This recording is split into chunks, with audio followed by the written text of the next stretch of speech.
Dober dan, jaz sem Liza, moje ime je Liza, sem z Bohinja, Elizabeta Hlede. Sem turistična vodnica, potem učiteljica smučanja, planinska vodnica, v glavnem povsod povezana z naravo. Prisegam na domače, na tradicionalno in ker se sedaj bližajo velikonočni prazniki, sva se z mojim vnučkom Žanom odločila, da skupaj spečeva potico. Je ena taka zelo hvaležna pomoč, predvsem pri lizanju.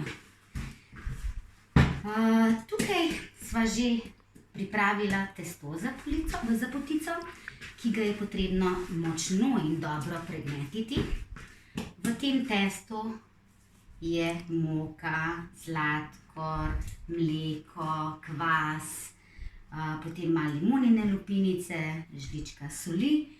In zdaj je to treba res temeljito pregnesti, da nastane tako voljno testo. Recept sem pa dobila iz Mohorjeve kuharice.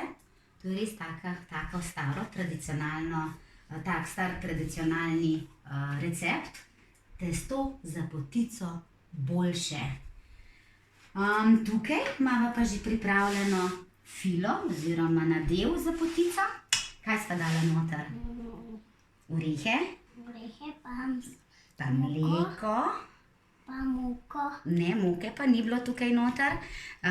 Orehe, mleko, cimet, jajčne lupinico, oziroma limonino lupinico sva malo naribala noter.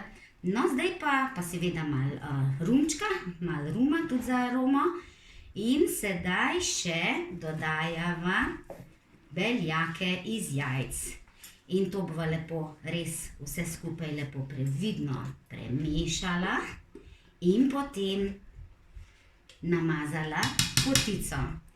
Ime potica izhaja verjetno iz imena povitica, ker čez vso to mizo bova povaljala tole testo in na testo bova potem res tako previdno in enakomerno nanesla in namazala nadev iz orehov in vse skupaj potem povila. Zato, da bo lažje, bova mizo pogrnila z kuhinjskim prtom in vse skupaj lahko potem toliko lažje in lepo povila v povitico oziroma v potico. Potem se bo približno uro potica pekla v pečici, pečico že segrevamo in čez dobre pol ure bo zadišalo v naši kuhinji po pravi orehovi potici. Potice poznamo več vrst, najbolj tradicionalna in najbolj znana je predvsem za praznike orehova potica z orehovim nadevom. Potem poznamo še ocvirkovo potico, pehtranovo potico in res različne vrste potic. Tudi pehtranova je zelo dobra, ampak zdaj pehtran na našem vrtu še ne raste, da bomo počakali.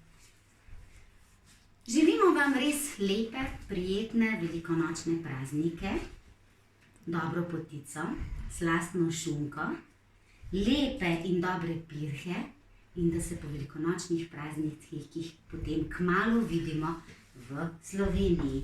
Mi vas že nestrpno pričakujemo, dragi gostje in turisti.